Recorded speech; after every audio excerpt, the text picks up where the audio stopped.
Sejam muito bem-vindos à nossa segunda sessão formativa do curso de Capacitação Gestão e Diversidade na Escola. Hoje, a professora Crislane trabalhará o tema Educação Ambiental, Histórico, Conceitos e Políticas Públicas. Lembrem-se que quaisquer dúvidas relacionadas a esse subtema, vocês podem entrar em contato conosco através ou do e-mail, ou da plataforma informativa, ou do nosso canal do YouTube. Desejamos a todos ótimos estudos. Olá a todos, sou Crislane Azevedo, professora do Centro de Educação. Estou aqui mais uma vez, junto com vocês, dando continuidade aí a nossas atividades relativas ao curso Gestão e Diversidade na Escola. Reitero que é um prazer estar aqui em mais um sábado para conversar com todos os colegas, licenciandos, professores e gestores escolares sobre o tema geral do nosso curso. Não é? Estamos em um novo cenário, agora com microfone, né? Isso é muito bom, não é? Diferente da nossa primeira sessão formativa, em que nós não tivemos microfone, por isso que nós tivemos, inclusive, né, que gravar sem ar-condicionado naquele momento, né, por conta da captação do áudio, da câmera. Agora nós estamos com o microfone, podemos trabalhar de uma forma mais confortável, mais tranquila. Não é, Luana? Então, aqui o nosso trabalho de gravação, né, vai seguir com suas 4 horas ininterruptas, como vocês bem sabem, gravando para vocês sobre o nosso tema Educação Ambiental, né, Histórico, Conceitos e Políticas Públicas. Então, mudamos o cenário, mas o entusiasmo é o mesmo, a disposição é a mesma, para trabalharmos com esse tema que é tão especial para todos nós, não é? Que é um tema que vai além, né, dos muros da sala de aula, é um tema que mexe com as nossas vivências como cidadão, não é? Então, vamos ao que interessa, vamos dar início, né, de fato, a esse momento de formação, de troca de experiências, de troca de conhecimentos, né, sobre esse tema, né, educação ambiental. Como eu disse, ele é especial porque ele vai para além da sala de aula e vai para além do trabalho, inclusive daqueles que trabalham com docência, né? Nós vamos ver aqui pelas políticas públicas relativas à educação ambiental que os princípios da educação ambiental devem estar em todos os espaços educativos, para além dos espaços formais de educação. Ok? Então, vamos trocar experiências, conhecimentos sobre o tema, porque, de certo, vocês já passaram por experiências sobre esse tema, já participaram de alguns projetos educativos, e, se porventura não tiveram ainda contato com experiências relativas à educação ambiental, de certo, terão, né, algumas dúvidas aí no decorrer daquilo que nós vamos apresentar para vocês aqui hoje, ok? Por isso que nós salientamos a importância de que vocês enviem perguntas para que nós possamos responder ou no vídeo ou via e-mail, né, caso não haja tempo hábil aí para responder no nosso vídeo, ok? E lembrando, nossas sessões, elas são sempre pontos de partida, né, para o amadurecimento do conhecimento acerca dessas temáticas. Então, mesmo trabalhando 4 horas, né, em vários blocos aí da nossa sessão, nós não esgotaremos o tema, ok? Então, elas são pontos de partida, né, e, de certo, ficarão muito mais ricas, né, essas sessões, à medida em que vocês enviarem para todos nós aqui do curso os questionamentos de vocês, ok? Como nós estruturamos essa nossa sessão formativa, né, para a educação ambiental? Estruturamos em 2 blocos de conteúdo. O primeiro bloco, né, intitulado Histórico e Conceitos, nós vamos trabalhar com educação ambiental e responsabilidade social, né, e fazer um trabalho também em torno do conceito de sociedades sustentáveis.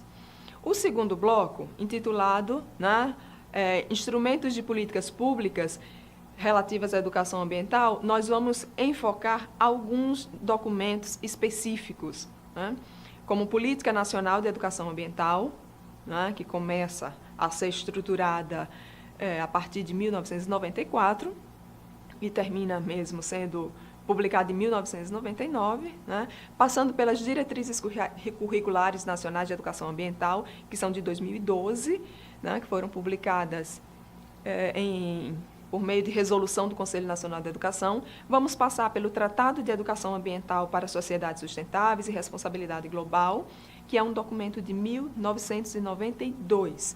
E, apesar de recuado no tempo, ele é muito importante, né, porque influencia os nossos discursos, nossas ações e as nossas políticas de educação ambiental até os dias atuais, né? E discutiremos também o Sistema Nacional de Educação Ambiental. Esses dois blocos, né, de conteúdos temáticos, eles estão organizados em torno de três grandes objetivos, né? Primeiro, discutir sobre histórico, conceitos, instrumentos e políticas públicas relativas à educação ambiental. Sem isso, não temos condições maduras para refletir sobre o fazer pedagógico, né, e o desenvolvimento de práticas de sustentabilidade nas escolas, condição aí base, não é, do nosso objetivo, né, que é repensar, que é refletir sobre o fazer pedagógico e o desenvolvimento da política de sustentabilidade, isso no espaço escolar. Isso como condição, né, por sua vez, para que possamos, conforme o nosso terceiro objetivo, repensar a escola como um ambiente de formação de cidadãos aptos a tomarem decisões conscientes e responsáveis. Portanto, né, como profissionais de educação, precisamos conhecer sobre histórico, conceitos, políticas públicas. Então, são objetivos que vão fazer com que nós possamos refletir sobre histórico, conceitos e legislação voltada para a orientação das nossas ações relativas à educação ambiental, né? Sem conhecimento sobre esses aspectos, corremos o risco de desenvolver atividades superficiais em torno do que é educação ambiental. Mas antes de adentrarmos nas particularidades de cada objetivo desse, nós gostaríamos de fazer um questionamento, né, para todos vocês. Um questionamento que vai fazer com que vocês pensem um pouco sobre o lugar de onde vocês falam, né, no que diz respeito à educação ambiental, que eu penso que isso ajudará no processo de concentração de vocês, de apropriação dos conhecimentos relativos ao tema. Tá? Então, é preciso saber de onde eu estou partindo, que conhecimento eu tenho, tá, para abrir caminho para um processo de aprendizagem mais consciente. Então, na tela, por favor. Tá? Vamos à enquete. Em 30 segundos voltaremos.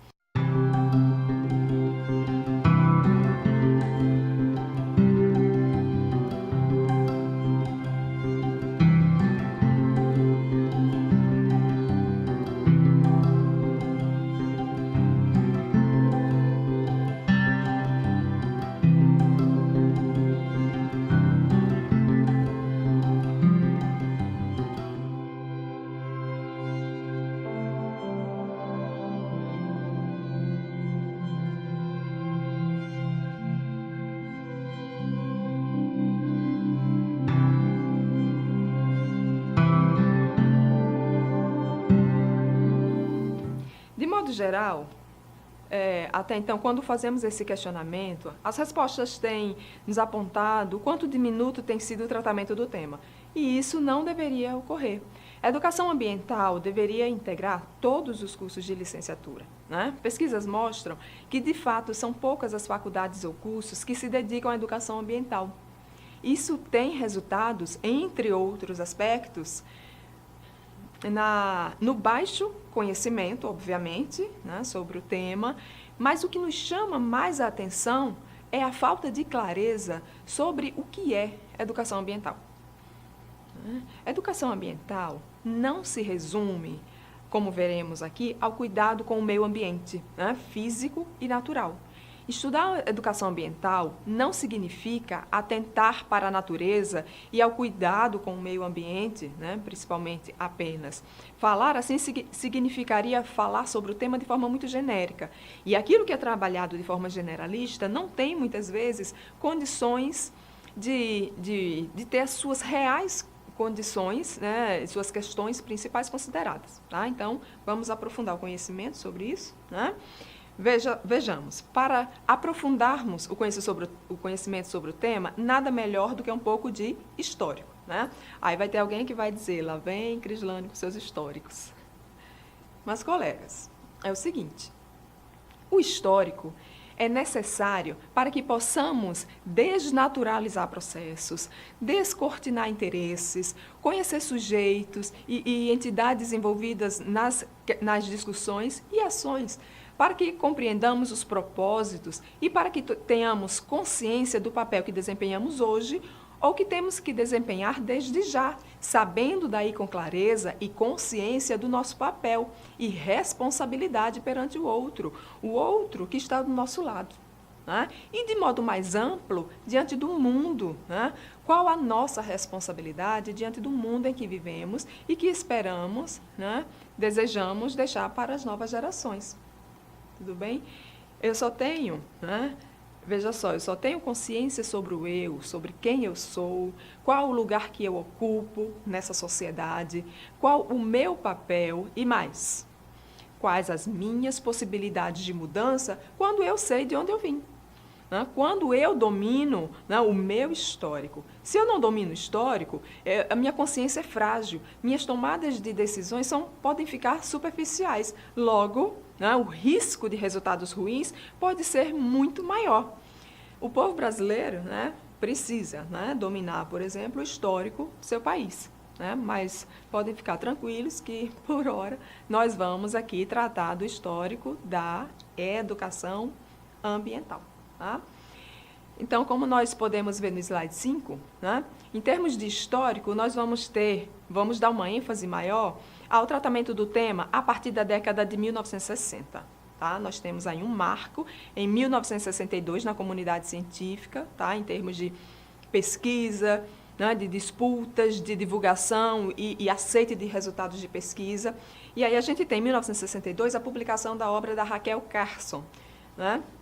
Mas se nós pudermos recuarmos um pouco mais de tempo, né, de tempo em busca das discussões sobre meio ambiente, educação ambiental, a gente tem, por exemplo, como mostra o slide, né, slide 6, a gente pode recuar até o século XVIII, né, século XVIII, século XIX. O que é que nós temos nesse período, né, em termos de relações e efeitos, né, de mudanças no meio ambiente? A gente tem, né, no contexto da Revolução Industrial, a gente tem os efeitos de deteriorização do meio ambiente e da vida das pessoas, temos experiências urbanas em meio a inóspitas condições ambientais, né? Nós temos valorização de paisagens naturais intocadas, por conta, né, da consideração de que a natureza era um bem inesgotável, então nós poderíamos explorar a natureza, que ela mesma iria se recompondo de forma, né, inesgotável diante da exploração humana. Né? Ou seja, não havia uma preocupação, né, humana da maneira como nós temos hoje em torno das discussões sobre degradação ambiental. Então, as paisagens eram consideradas intocáveis, né? E um outro aspecto que nós podemos colocar são as práticas naturalistas e viagens de pesquisa para conhecer o mundo natural. O meio natural, ele era investigado, né? E era considerado como um meio de vivências, um meio em que, né, que em si mesmo já daria respostas ao seu próprio funcionamento. Cabia ao naturalista, né, conhecer esse mundo natural. Né? O que a gente tem, né, nesse momento? A gente tem uma necessidade de recursos naturais, uma necessidade de recursos que vão ser utilizados para alimentar a capacidade de produção industrial europeia, né, do século XVIII, do século XIX. Essa natureza era vista como inesgotável em aspectos relativos à água, recursos vegetais, recursos minerais.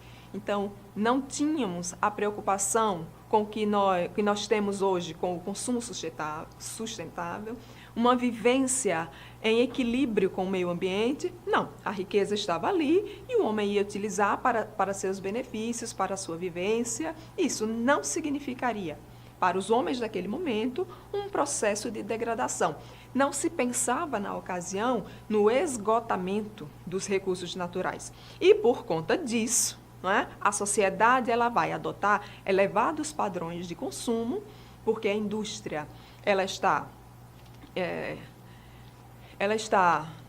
em execução, né, das suas atividades em ritmo cada vez mais acelerado, e isso vai acelerar o consumo, né, das pessoas, sobretudo daquelas que viviam, né, nos ambientes urbanos, e a sociedade, adotando elevados padrões de consumo, vai girar a roda, né, vira um círculo vicioso da exploração dos recursos naturais de maneira agressiva, né, e intensiva. Nós temos, em termos de paradigma moderno, né, a gente tem um processo de degradação do meio ambiente, né? Século XVIII, século XIX, e os estudos sob a perspectiva moderna vão mostrar que, ao lado do aumento da produção industrial, nós temos o crescimento das cidades. Na rota desse crescimento das cidades, nós temos aí uma ausência de identidade pessoal entre a sociedade, né, de modo geral, entre os sujeitos da sociedade de modo geral. E essa ausência de identidade, ela se reflete também em relação ao meio ambiente. O que a gente tem em termos de paradigma moderno, em termos de relações entre os sujeitos que vivem nesse processo de degradação ambiental, que vivem, né, nesse processo de aumento do ritmo da produção industrial? A gente tem uma visão utilitarista do meio ambiente. Tá? O sujeito, ele vê-se integrante ao mundo urbano, mas, ao mesmo tempo, ele se vê distante do mundo natural. Não é? Como se aquilo não fizesse parte da minha vivência. Né? É como se a existência do meio ambiente não fizesse parte das minhas preocupações como um sujeito social. Trata-se, portanto, de uma concepção limitada diante da complexidade que é o meio ambiente. Né? A sociedade, ela não se identifica com o natural, e a sociedade que consome, que produz resíduos, nem sempre, né, biodegradáveis no ambiente, ela passa a seguir o seu rumo sem um processo reflexivo, sem um processo problematizador da relação entre o social e o natural. E aí nós chegamos, né, no século XX, né, e a toda a preocupação que do final do século XIX começa a mobilizar parte da comunidade científica voltada para a observação, para a descrição e a reflexão sobre o meio ambiente, todo esse movimento do final do século XIX vai se materializar no século XX no movimento ecológico. O que a gente chama de movimento ecológico? O movimento ecológico, ele refere-se aos movimentos emancipatórios da modernidade, aos movimentos de contracultura, né? que parte é representativa, grande parte é bem representada, né, na década de 1960. Mas um pouco antes, nós temos em 1947, na Suíça, a fundação da IUCN, que é a União Internacional para a Conservação da Natureza. A partir de então, o que ocorre? Começa-se a falar em conservação da natureza. É o momento de início das discussões sobre degradação ambiental. A partir de então, tornam-se oficiais as preocupações com os limites do desenvolvimento, coisa que não existia no século XVIII, início do século XIX, né, naquele movimento, naquela atmosfera, naquele clima de revolução industrial, né, quando a natureza era vista como algo, né, inesgotável, né, como um palco cheio de recursos naturais, né, sem fim. Em 1952, né, um evento em Londres mexeu com todos aqueles que, de alguma maneira, estavam envolvidos com as discussões sobre meio ambiente, sobre os limites do desenvolvimento, né, que começaram a ser discutidos na Suíça, né, poucos anos antes. E o que foi que ocorreu em Londres? Ocorreu um acidente de poluição. Um acidente que provocou a morte de cerca de 1.600 pessoas, isso em termos de mortes, porque, na verdade, morreram cerca de mais de 100 mil pessoas, não é? Isso o que mostram as pesquisas atuais. Porque, veja bem, o acidente foi em 1952, mas até hoje há quem estude o acidente da década de 1950. Então, desde então ele é estudado, as pesquisas continuam e os estudos mostram, né, na atualidade que em termos de doentes, o número passou de 100 mil doentes em decorrência, né, desse acidente. Foi o chamado o grande nevoeiro, né, o Big Smoke, a grande poluição atmosférica que invadiu Londres de 1952 e que foi resultado da queima desenfreada de combustíveis fósseis, né? Sobretudo aí, né, os efeitos do sulfato, que terminaram matando, né, cerca de 1.600 pessoas e deixando mais de 100 mil pessoas doentes. Isso foi em 1952. 4 anos depois, né, em 1956, o Parlamento Britânico, em decorrência desse acidente, né, atmosférico, dessa poluição desenfreada, criou a Lei do Ar Limpo. Então, vocês vejam que, né, há países que estão sofrendo a degradação do meio ambiente em meados do século XX e que precisam, né, de cuidar, né, dos limites do seu desenvolvimento, e políticas públicas, legislação começam a ser aí construídas tendo em vista a melhoria do meio ambiente, a melhoria da qualidade de vida, né, das pessoas. Daí a gente chega, né, ao que eu tinha feito referência, a década de 1960, né, ao que eu tinha feito referência, chamando aí de movimento ecológico, né? Então, em 1960, nós temos um marco, principalmente aí com a obra, né, a obra da Raquel Kerson, né? Ela publicou o livro chamado Primavera Silenciosa, né? Um livro que representou um marco nas discussões ambientais no mundo inteiro, né? O que significa Primavera Silenciosa? A Raquel, ela percebeu que os pássaros, eles deixavam de cantar, né? Estavam deixando de cantar na região em que ela vivia. E os estudos que ela desenvolveu, né, apontaram que aquela mudança no comportamento das aves era decorrente do uso de agrotóxicos. Depois eles foram reduzidos, mas naquele momento, né, em 1962, houve resistência à publicação dos resultados da pesquisa da Raquel, inclusive por parte, né, de membros da comunidade científica. Por quê? Porque havia quem defendesse o uso de agrotóxicos, apontando a importância deles para o desenvolvimento, né? O desenvolvimento do país. Mas o fato é que os estudos tiveram continuidade, né, a partir de então, e houve, né, em anos seguintes, redução daqueles agrotóxicos, daqueles determinados agrotóxicos que estavam provocando mudanças no organismo dos animais, né, dos seres.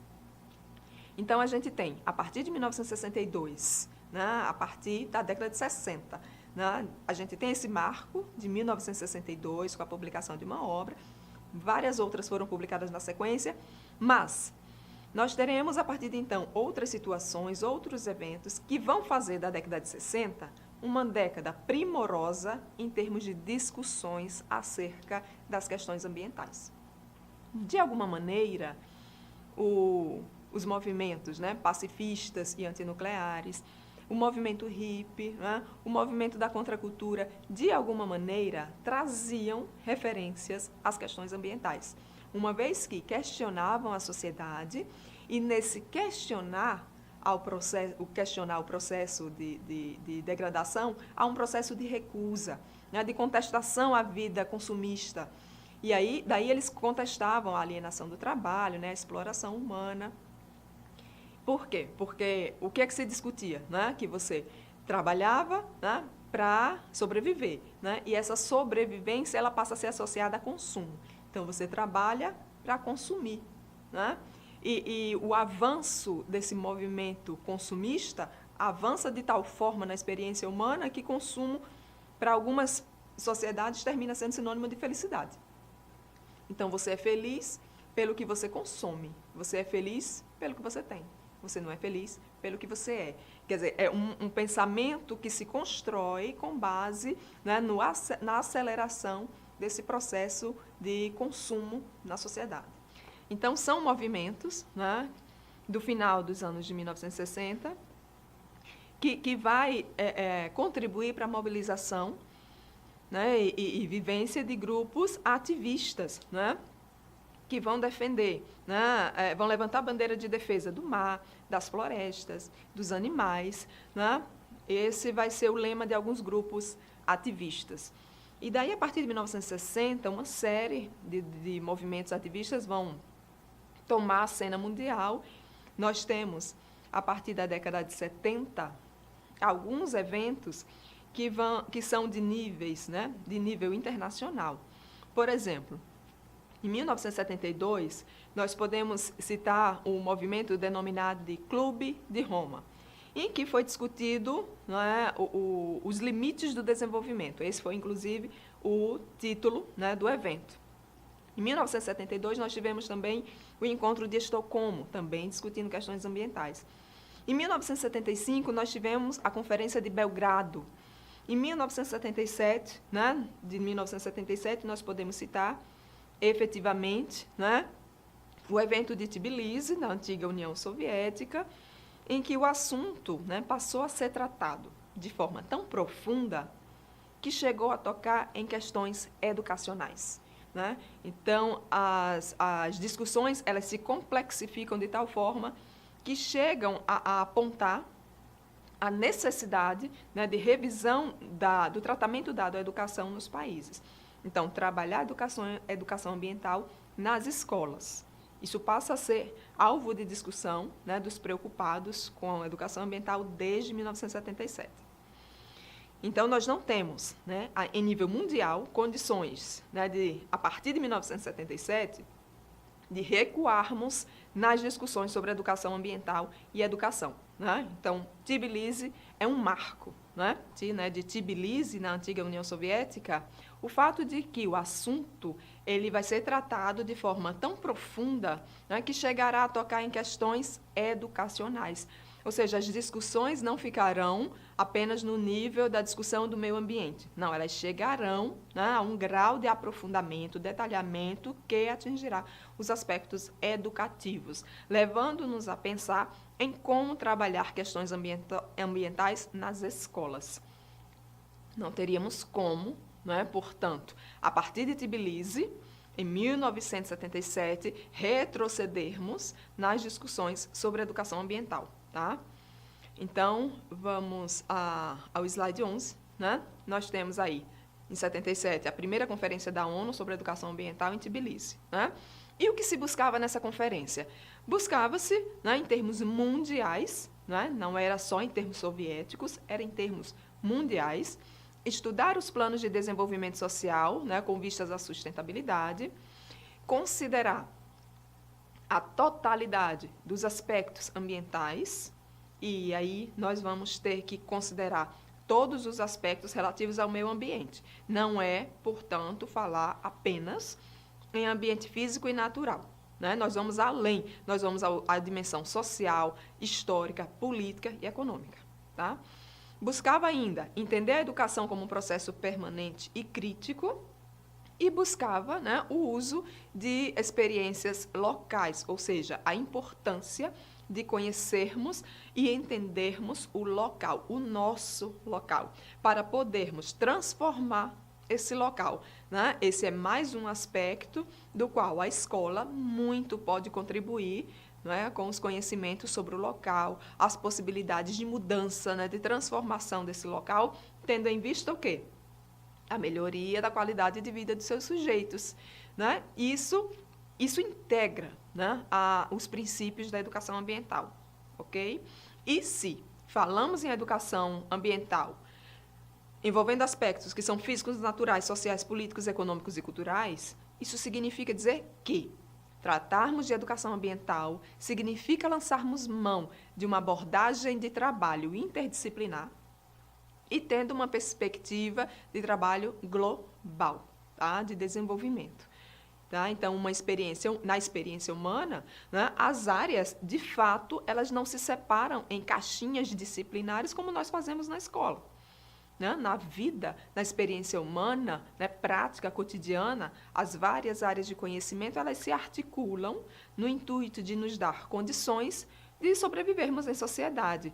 Portanto, na vida, né, as vivências humanas, elas são, né, múltiplas e interdisciplinares. Então, a abordagem que nós, né, vamos dar à educação ambiental, ela segue esses princípios, desde a década de 1970. Tá?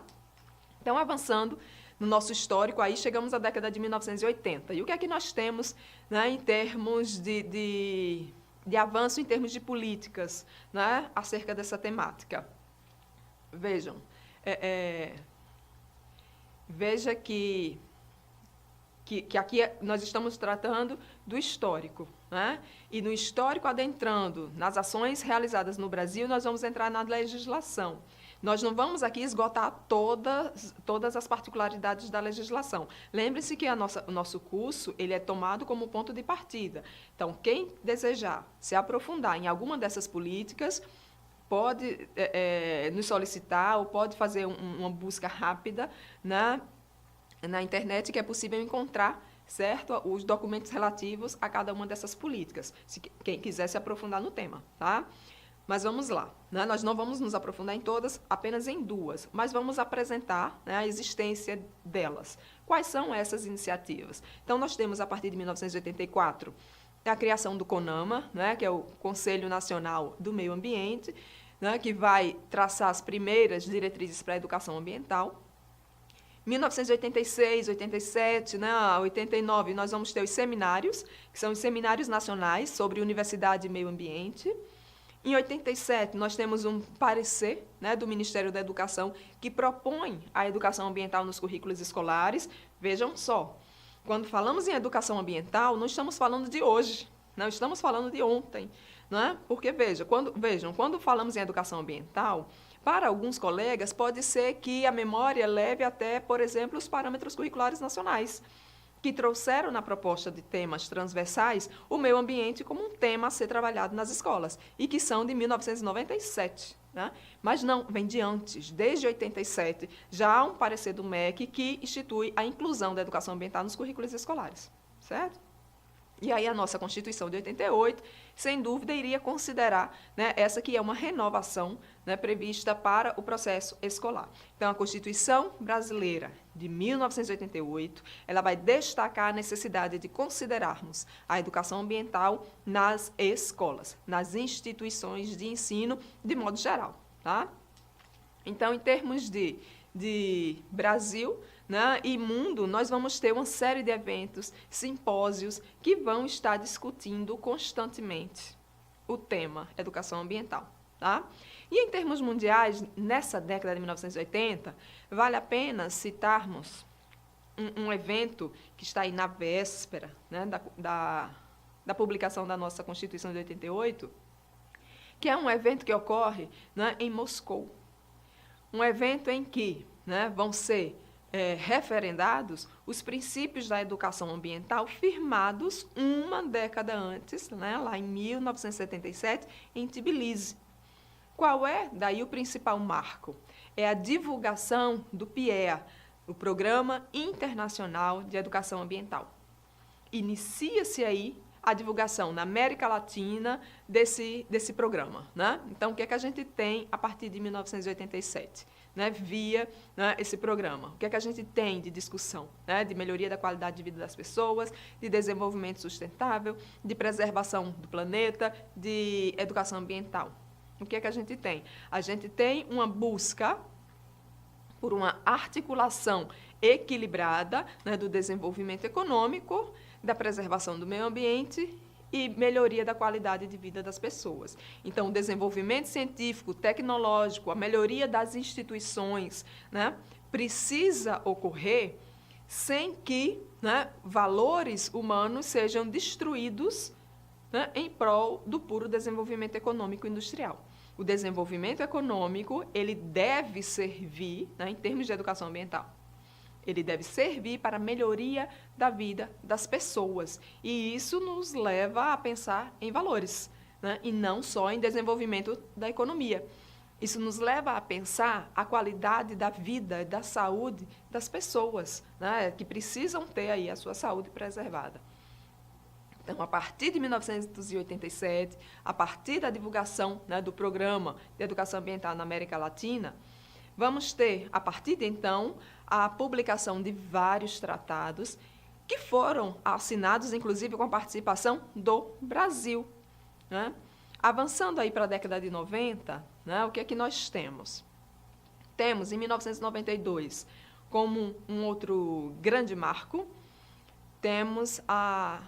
nós temos, né, retomando um pouco, 1984 o CONAMA, 1988, né, a Constituição de 88, e nós temos, em 1992, um evento, né, que não é um documento, é um evento, mas é um evento muito significativo, porque a partir dele, novos documentos importantes vão ser concretizados. E é um evento muito importante, porque ele põe o Brasil, né, como um forte interlocutor acerca das discussões sobre educação ambiental no mundo, né? Alguns de vocês devem lembrar da Rio 92, que foi a Conferência sobre Meio Ambiente e Desenvolvimento, em que foi discutida a Agenda 21, e que foi a partir desse evento que foi elaborado o Tratado de Educação Ambiental para Sociedades Sustentáveis e Responsabilidade Global. Não é? Como vocês veem aí no nosso slide, ele está em negrito, né? Porque é um documento que consideramos muito importante, e ele está lá atrás, né? Está lá em 1992, ele é antes, né? Ele é anterior à LDB, a Parâmetros Curriculares Nacionais, mas ele se tornou um influenciador, né, dos demais documentos relativos ao tema e da Política Nacional de Educação Ambiental, publicada anos depois. E nós vamos tratar dele, né, mais adiante, ok? Então, o Brasil, né, ele participa oficialmente, né, numa condição privilegiada, né, de interlocutor privilegiado, acerca do tema a partir de 1992, e o Brasil, a partir de então, né, continua participando dos eventos internacionais de forma proativa. E, em termos internos, nós temos, a partir de 94, né, o primeiro Congresso Ibero-Americano de Educação Ambiental, né, com a participação do Brasil, né, que ocorreu aí no México, esse evento. Um outro evento também com a participação do Brasil foi o de 1995, que foi a Conferência Mundial do Clima em Berlim. Seguindo, nós temos o segundo Congresso Ibero-Americano de Educação Ambiental, também no México, a Conferência sobre Educação Ambiental em Nova Delhi, a Conferência Internacional sobre Meio Ambiente e Sociedade, que ocorreu na Grécia, e fechamos a década de 1990 com a publicação de uma revista considerada muito importante, né, chamada de Tópicos em Educação Ambiental, publicada, né, editada e publicada no México. Tá? E são eventos de âmbito mundial, e que o Brasil teve, né, uma participação efetiva. E em termos de Brasil, né, especificamente, o que é que nós temos? Nós temos, já a partir de 1991, uma orientação do MEC, né, que merece aqui nossa consideração, que é, né, a determinação de que os conteúdos relativos à educação ambiental, eles precisam ser considerados, né, precisam ser considerados nos diversos níveis de ensino. E quando nós temos essa espécie de confirmação, né, do MEC, para que os conteúdos de educação ambiental estejam, né, contemplados nos currículos, porque é uma confirmação, porque isso já vem desde 1994, lembrem lá, né? Em 94 nós tivemos, em 91 o MEC confirma. Educação ambiental tem que estar em todos os níveis. Isso significa que tem que estar também nos cursos de formação de professores, né, no ensino superior. Na sequência, nós temos, em 92, a criação dos núcleos, né, estaduais de educação ambiental do IBAMA. Vamos ter também, no mesmo ano, outros eventos, como a Rio 92, e a participação, né, de organizações não governamentais do Brasil em fóruns internacionais, né, e a publicação do Tratado de Educação Ambiental para Sociedades Sustentáveis. Em 93, tivemos a criação dos Centros de Educação Ambiental do MEC, com a finalidade de quê? De criar e difundir metodologias de educação ambiental, né? Em 94, nós tivemos a aprovação do Programa Nacional de Educação Ambiental, o PRONEA, que foi uma ação interministerial, né, com participação efetiva do Ministério do Meio Ambiente, IBAMA, Ministério da Educação, Ministério da Ciência e Tecnologia e Ministério da Cultura, certo?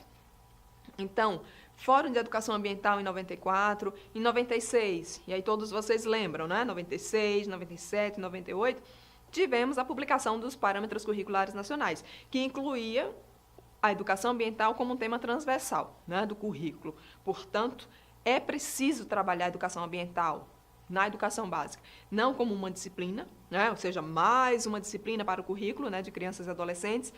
Ela deve ser trabalhada de maneira transversal, ou seja, os seus conteúdos, os seus conhecimentos precisam permear toda e qualquer disciplina, né? Todas as disciplinas de todas as áreas precisam, né, considerar lá no seu planejamento uma maneira de contemplar as discussões sobre a educação ambiental, uma vez que ela está relacionada, né, a questões sociais. Os temas transversais são isso, né, são questões sociais urgentes e que as escolas precisam cuidar. Né? Tivemos em 1997 a Conferência Nacional de Educação Ambiental.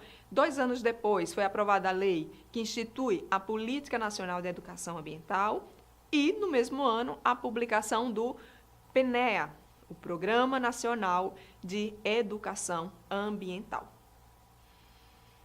E, como tinha dito, né, aí no nosso, né, slide 16 está exclusivo para ele, né, é importante que paremos um pouco para pensarmos no Tratado de Educação Ambiental. Né?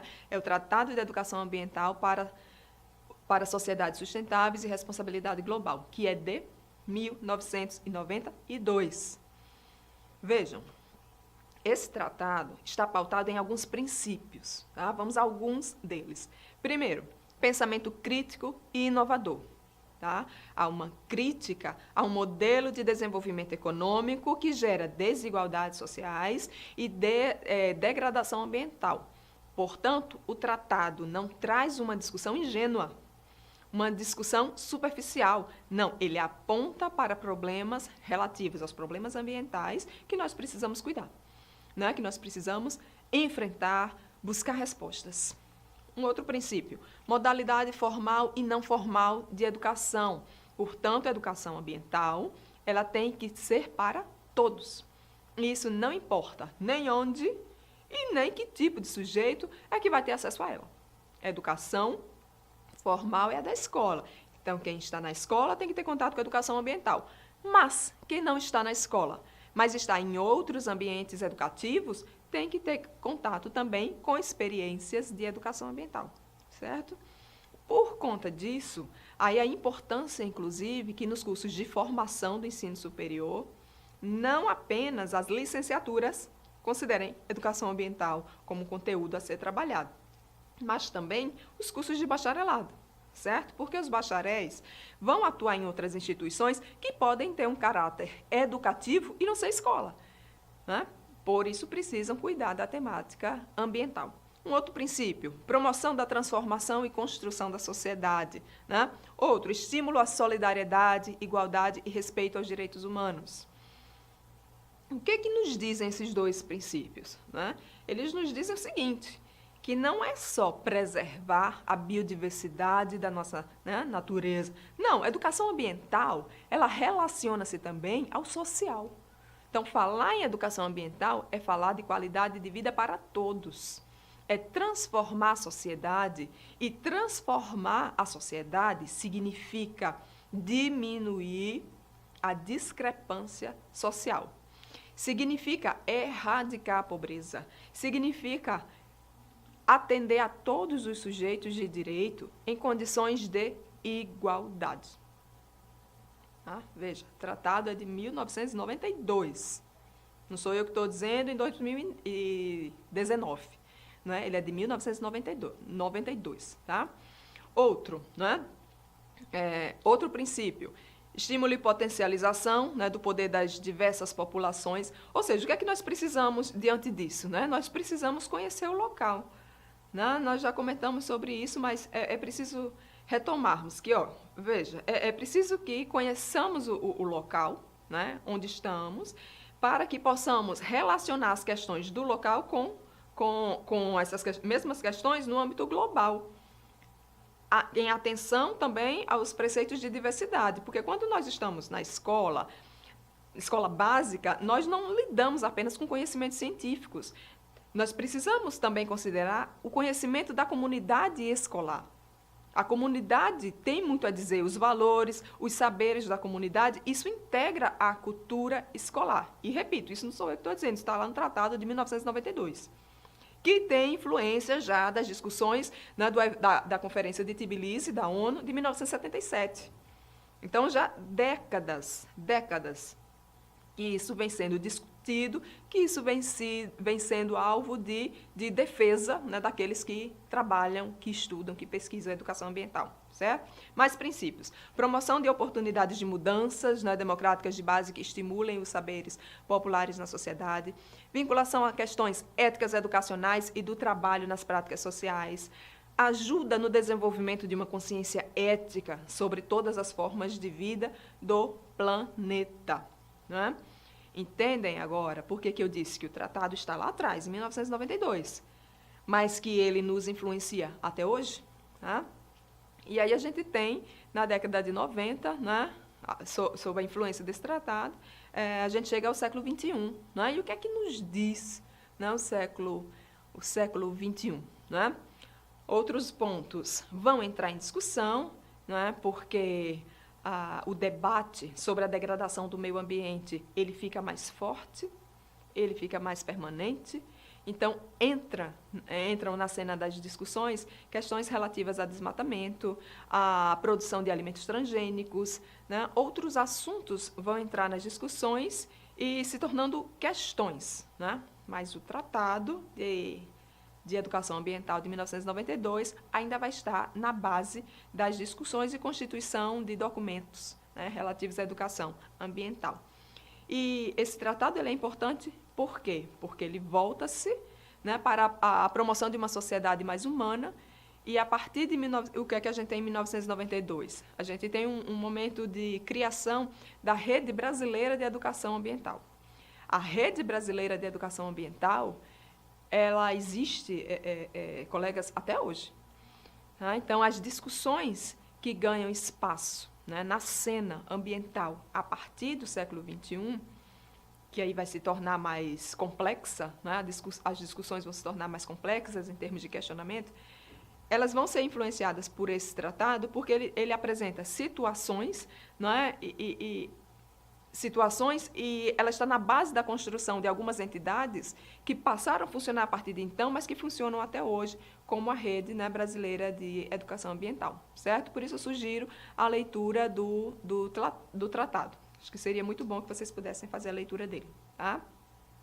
E em termos de século XXI, né, detalhamento, avançando aí nesse histórico, o que é que nós temos, né, e que destacamos? Nós temos, né, em 2001, o primeiro encontro de pesquisa em educação ambiental. Né, em 2002, o encontro da Rio+20, que ocorreu na África do Sul. Tivemos, na sequência, o primeiro Congresso Mundial de Educação Ambiental. Em 2004, tivemos a criação do Grupo de Trabalho. Né, contamos com a criação do GT de Educação Ambiental da ANPED, né, Associação Nacional de Pesquisadores em Educação, que é considerada uma das mais importantes associações, né, de professores do país. Quer dizer, essa associação ela abre, em 2004, um GT específico para tratar de educação ambiental. Tá? Isso é muito importante. E de 2005 a 2014, a gente tem uma década aí de trabalho que passa a ser conhecida como a Década Internacional da Educação para o Desenvolvimento Sustentável, né, que é promulgada pela Unesco. Em 2012, nós tivemos a Rio+20, que ocorreu no Brasil, né, e a educação estava presente em todas as suas discussões. Então, essa, né, é uma síntese, né, que apresentamos para vocês em termos de histórico, né, um histórico pautado, sobretudo, a partir de 1984, em termos de Brasil, com a criação do CONAMA, né, do Conselho Nacional de Meio Ambiente. Mas, se nós quisermos também recuarmos mais um pouquinho, né, recuar em termos de histórico, a gente sempre recua e sempre encontra algo com que possamos entrelaçar as ações. Então, nós tivemos, em 1973, a criação, né, e durante o governo militar, né, ligado ao Ministério dos Negócios anteriores, a SEMA, né, que é a Secretaria Especial do Meio Ambiente, ligada ao Ministério dos Negócios Interiores, em 73, tá? Que é, inclusive, antes de Tbilisi. Ou seja, década de 70, década de 80, são décadas em que as discussões elas ganham corpo, né, e elas já amadurecem e nos dão condições, né, na década de 90 e no século XXI, caminharmos de forma muito mais amadurecida, muito mais consciente acerca do tratamento do tema. Tá?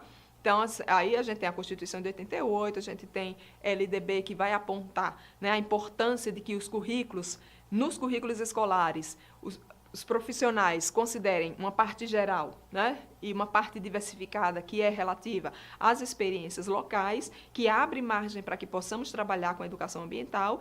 E nós temos, né, por parte da comunidade científica, né, como vimos com a educação ambiental da ANPED, né, o GT de trabalho, um aumento das pesquisas, né?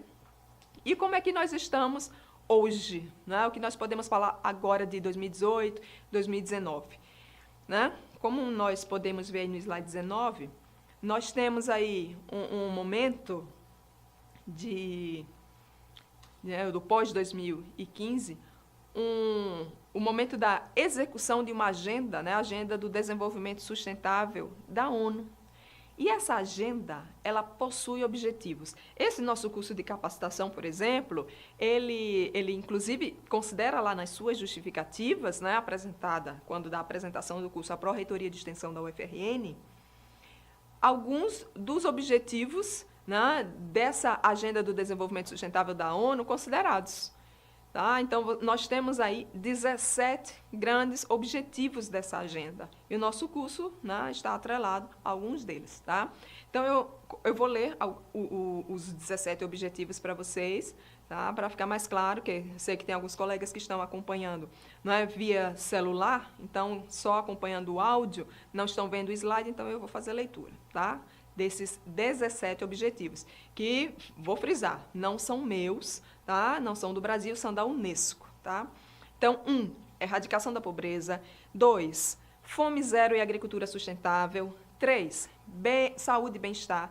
4, educação de qualidade. 5, igualdade de gênero. 6, água potável e saneamento. Né? 7, energia limpa e acessível. 8, trabalho decente e crescimento econômico. 9, indústria, inovação e infraestrutura. 10, redução das desigualdades. 11, cidades e comunidades sustentáveis. 12, consumo e produção responsáveis. 13, ação global, né, contra a mudança global do clima. 14, vida na água. 15, vida terrestre. 16, paz, justiça e instituições responsáveis. E 17, parcerias e meios de implementação. Implementação de quê? Né? De ações voltadas para a melhoria da qualidade de vida de todos nós. Esse é o caminho para a dignidade, né, que esperamos atingir até 2030, de acordo com a Organização das Nações Unidas. Tá? Então, nosso curso aqui justifica-se com base em alguns desses objetivos, sobretudo o objetivo 4. Né? Qual é o objetivo 4? Educação de qualidade. Buscamos atender a esse objetivo, uma vez que esse curso, né, é oferecido para licenciandos e professores e gestores escolares. E a temática, como ela é ampla, né, gestão e diversidade, então ela abarca, né, ela toca de alguma forma outros desses objetivos, como o 5, né, igualdade de gênero, por exemplo, uma vez que discutiremos, né, futuramente sobre sexualidade e educação. Mas outros objetivos, né, como o 8, né, acho que como o 16, né, são objetivos voltados para as relações ambientais, né, e por isso nós terminamos tocando. Né? Quando nós falamos em educação ambiental, né, a educação ambiental é marcada por uma multiplicidade de dimensões, então nós não temos como não tocar no objetivo 16, por exemplo, né, que trata de paz, justiça e instituições eficazes. Então, se nós estamos trabalhando numa instituição de formação de professores, então nós buscamos, né, fazer com que essa instituição ela possibilite, né, aos seus cursistas, aos membros da comunidade acadêmica, o melhor serviço possível. O mesmo, né, podemos levar para a escola. Então, se nós estamos cuidando da escola em que trabalhamos, precisamos cuidar para que essa escola seja eficiente. E escola eficiente é aquela escola onde o aluno aprende. Então, se vocês estão, nesse momento, né, nos acompanhando nesse curso de capacitação, é porque estão buscando uma melhoria, de alguma maneira, nas práticas pedagógicas que ocorrem nessa escola. Então estão buscando, né, instituições eficazes para a educação básica. E assim com outros desses objetivos, né, que de alguma forma vão perpassar o nosso curso aqui. Ok? Então, em que momento nós estamos, né, na nossa sessão formativa? Nós estamos aí, né, fechando praticamente esse primeiro bloco de conteúdos. Tá? Já passamos pelo histórico, né? Vocês viram histórico com eventos em termos mundiais e em termos específicos de Brasil. E vamos agora, né, finalizar rapidamente esse nosso primeiro bloco, tratando de conceitos. Tá? E quando nós falamos de conceitos relativos à educação ambiental, nós falamos de muitos conceitos. Né? Como vocês bem viram aí, vocês podem ter uma boa noção, acredito, né, a partir principalmente agora desses 17 objetivos da ONU, né, que muitos países estão incorporando nas suas agendas, né, a Agenda do Desenvolvimento Sustentável. Isso já mostra que há uma diversidade, né, a ser considerada, a ser vista quando nós tratamos de educação ambiental. Certo? Mas em termos de educação ambiental, nós temos conceitos, né, específicos sobre, né, educação ambiental. Conceitos no plural mesmo e por quê, certo? Como já disse, penso que vocês já devem imaginar o porquê, porque eu venho, né, apontando sempre que a educação ambiental não se refere a aspectos físicos e naturais do meio ambiente apenas. Né? Envolve questões sociais, políticas, históricas, culturais, certo?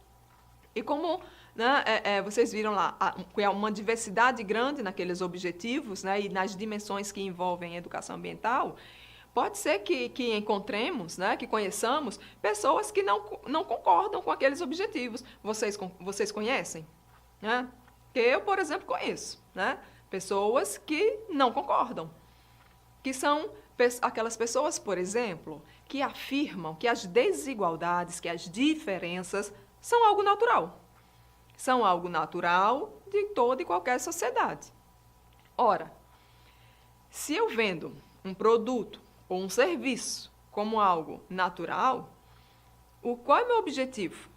É minar, né, as possibilidades de mudança. Ou seja, é para acabar com as possibilidades de mobilização social e para que as coisas possam se manter como estão. Não é?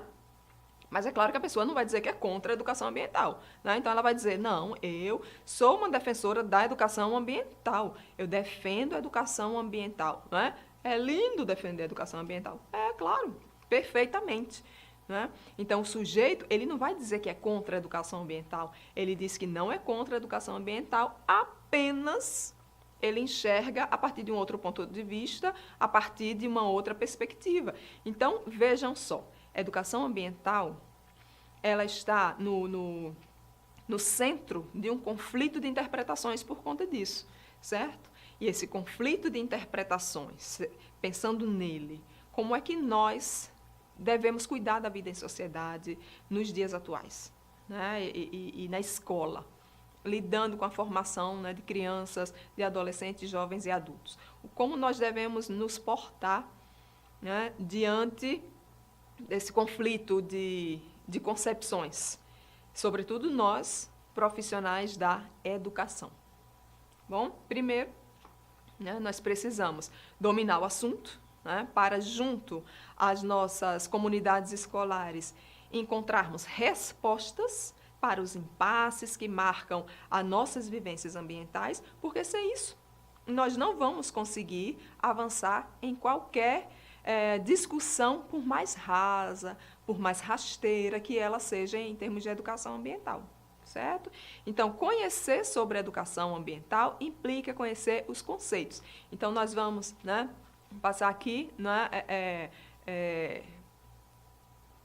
colocando que há diferentes concepções, certo? E vamos apresentar aqui para vocês, como ponto de partida, duas concepções, certo? Uma primeira, né, que podemos chamar de conservadora reformista, não é, que é aquela que tem um caráter mais de adestramento, né, por isso nós chamamos de que ela é marcada pelas informações, transmissão de informações, portanto, exposição técnica, né, de conhecimento sobre o tema, e ela tem um caráter unidirecional. Por quê? Porque há aqueles que estudam a educação ambiental, há aqueles que transmitem os conhecimentos sobre a educação ambiental e há aqueles que se apropriam dessas informações sobre a educação ambiental, certo? Então, ela tem como foco do trabalho formativo o treinamento, né, e a individualização das decisões. Ou seja, quem defende a educação ambiental a partir da perspectiva conservadora reformista diz que, para que trabalhemos a educação ambiental nas escolas, basta que possamos transmitir o conhecimento. Transmitir o conhecimento sobre a educação ambiental, pronto, está dada, está concluída a tarefa, né, desse professor. Ou seja, você explicou o que é educação ambiental, já cumpriu o seu papel, certo? O que é que a gente considera em termos de análise sobre essa perspectiva? A gente considera que ela propõe um afastamento, né, entre conhecimento e conscientização. Porque conhecer é uma coisa, né? Conscientizar-se é outra. Nós temos aqui 100, 200 cursistas nesse curso. Todos vão ter acesso aos mesmos textos, todos vão ter acesso aos mesmos vídeos, mas a maneira como cada um utilizará nas suas experiências profissionais os conhecimentos adquiridos nesse curso vai ser diferente, porque depende do processo de conscientização de cada um. Tá? E uma outra perspectiva, né, que trazemos aí para vocês é a perspectiva da educação ambiental emancipatória crítica, que ela parte, né, de uma concepção dialógica e de construção de conhecimento, certo? Então, suas características básicas são quais? Né? São quais? São aquelas voltadas para o enxergar a educação como ponto de partida para mudanças mais profundas na sociedade, busca o desenvolvimento da autonomia dos alunos e não trabalha numa perspectiva da individualização, mas o contrário, né? Pelo coletivo. A coletividade trabalhando de forma conjunta, colaborativa, colegiada, possibilitaria aí as mudanças necessárias para a sociedade. Ok? Então, é um pensamento, né, que a gente pode, inclusive, trazer, né, para a cena da discussão, o pensamento freiriano, que aponta a necessidade da conscientização do sujeito para o descortinamento, né, de conhecimentos que não estavam claros para eles, para que esse sujeito possa ter condições de, ao se enxergar na sociedade, ter clareza de como ele pode transformar a sua sociedade, certo? Então, em termos de escola, é importante que professores e gestores, né, trabalhem em conjunto para, primeiro, definir qual é a perspectiva de trabalho, né, dentro da temática educação ambiental que a escola vai adotar, para que haja coerência nas ações de todos os envolvidos com o processo pedagógico daquela instituição.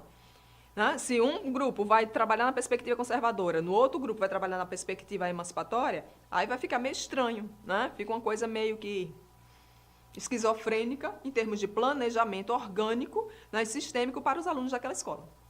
Então é preciso definir qual é a minha perspectiva, né, para o trabalho daqueles alunos.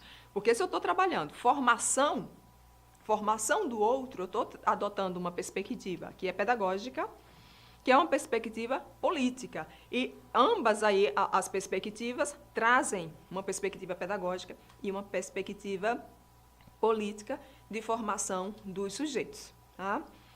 Então, é preciso definição. Tá? Dentro dessa perspectiva emancipatória, né, só para encerrarmos, nós podemos colocar que, ao trabalhar, né, na perspectiva do coletivo, não é? As discussões sobre diversidade elas ganham mais corpo, porque apontam para a necessidade do reconhecimento e valorização das diferenças. Tá? Mas vamos adiante, certo? Em termos de educação ambiental, penso que vocês estão percebendo que educação ambiental não se refere apenas à dimensão física e natural do meio ambiente. Ela envolve outras dimensões, como a dimensão social. Por isso, falar em educação ambiental significa também em falar em respeito e valorização da diversidade. Tá? Vamos fechar esse primeiro bloco com esse slide 23, só para fazermos uma síntese, certo? Só para que vocês percebam com mais clareza como há uma diversidade grande de perspectivas sobre a educação ambiental, certo? Como poderíamos sintetizar o que é educação ambiental? Poderíamos sintetizar dizendo que ela é uma modalidade de educação cujos princípios, objetivos e estratégias educativas não são iguais para todos. E aí vocês têm aí, né, a percepção de que há a perspectiva, por exemplo, disciplinatória, né, moralista, que é aquela que na escola está tudo determinado já. Né? Não pode pisar na grama, não pode pichar a parede, não pode, né, quebrar o aparelho do vaso sanitário no banheiro, enfim, regras, disciplinas. A educação ambiental, né, se a gente for pensar numa perspectiva crítica, ela não deve ocorrer só pela determinação, pela ordem, pela norma, pela disciplina, ok? Mas essa perspectiva também existe, né, que é a perspectiva disciplinatória. Assim como a disciplinatória, existe também a perspectiva ingênua, que é marcada pela existência daquelas práticas de caráter mais pontual. Ingênua por quê? Porque alguns dos envolvidos, né, podem pensar que aquelas práticas pontuais, elas podem ter repercussão no médio e longo prazo, que não tem. Tá? Por exemplo, quando nós realizamos o dia da água, o dia da árvore, o dia da ave, do mico-leão dourado, o dia que a gente faz, sei lá, pontual.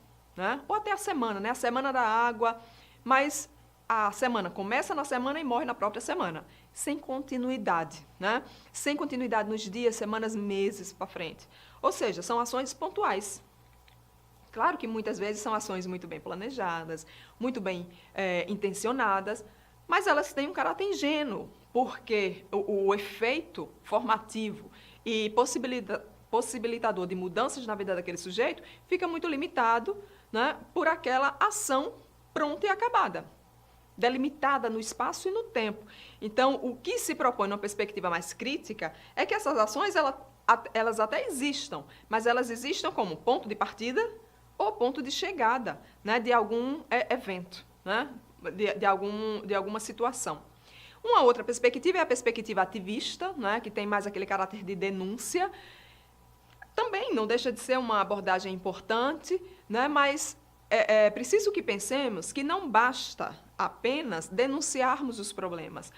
É preciso que discutamos os problemas e que apresentemos encaminhamentos, né, soluções para as situações encontradas. E, sobretudo, pensando aí em consequências mais duradouras. E há uma outra perspectiva, que é a perspectiva conteudista, racionalista, né, que é a que nós já apresentamos aqui, que é aquela voltada mais para a transmissão de conhecimentos.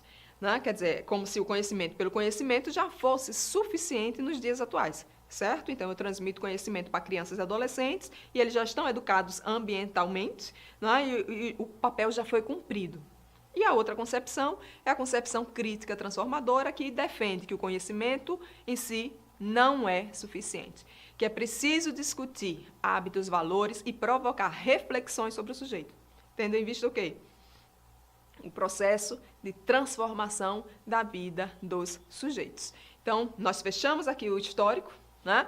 Fechamos aqui a apresentação de alguns conceitos relativos à educação ambiental, para que vocês percebam que há várias tendências, várias abordagens, várias perspectivas, e que nós precisamos analisar as práticas que estamos desenvolvendo nas escolas, para ver em que perspectivas elas estão, né, sendo desenvolvidas, para pensarmos, discutirmos e planejarmos se vamos dar continuidade àquela perspectiva de trabalho ou se há outras possíveis perspectivas que podem ser incorporadas ao nosso trabalho, tendo em vista a melhoria das nossas práticas pedagógicas nas escolas. Tá? Então, fechamos esse primeiro bloco e voltamos com a segunda parte, né, de conteúdos da nossa sessão formativa, que aí ela é mais extensa e vai ocupar os nossos próximos 3 blocos de sessão formativa.